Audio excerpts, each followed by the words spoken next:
গরম গরম আলু পরোটা খাইতে কিন্তু সেই মজা। কখনো কি খেয়েছেন আলু পরোটা? চলেন শেয়ার করি কিভাবে আলু পরোটা বানাতে হয়। প্রথমে আমি এখানে ৩ কাপের মতো ময়দা নিয়েছি। তারপর ময়দার সাথে আমি পরিমাণ মতো পানি দিয়ে দিয়েছি।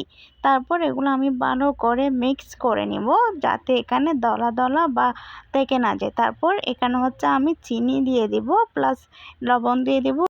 যেহেতু এগুলো জাল জাল হবে, সেক্ষেত্রে লবণটা চিনিটা একটু কমই দিবেন, লবণ হচ্ছে পরিমাণ মতো দিয়ে দিবেন। আর এদিক দিয়ে আলু নিয়ে নিয়েছি, প্লাস এখানে আমি গাজর কুচি করে নিয়েছি, টমেটো কুচি করে নিয়েছি, পেঁয়াজ পাতা কুচি করে নিয়েছি, মরিচ কুচি করে নিয়েছি এবং ধনেপাতা কুচি করে নিয়েছি। তারপর আমি আলুগুলো ময়দার সাথে ভালো করে অ্যাড করে নিব, ভালো করে মিক্স করে নিব।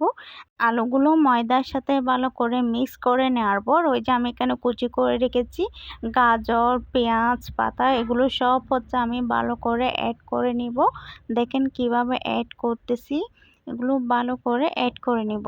তারপর একটা কড়াইয়ের মধ্যে আমি সামান্য পরিমাণ তেল দিয়ে দেব। তেল দেওয়ার পর আমি এখানে যে ডোটা তৈরি করেছি এটা 2 চামচের মতো দিয়ে ভালো করে আমি গোল করে দিয়ে দেব, যাতে এটা পরোটার মতো হয়।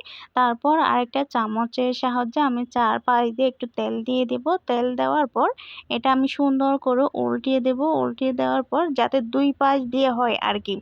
হ্যাঁ, যদি এভাবে পরোটাটা বানান খাইতে কিন্তু এত যে মজা হবে, বাড়িতে অবশ্যই একবার ট্রাই করে দেখবেন। দেখেন এটা ফাইনাল লুক, পরোটাটা একটু চ্যাকা চ্যাকা করবেন যাতে এটা দেখতে একটু সুন্দর হয়, এবং এখানে যে গাজর কুচি বা টমেটো কুচি দিয়েছি এগুলো ভালো করে যাতে সিদ্ধ হয়ে যায়।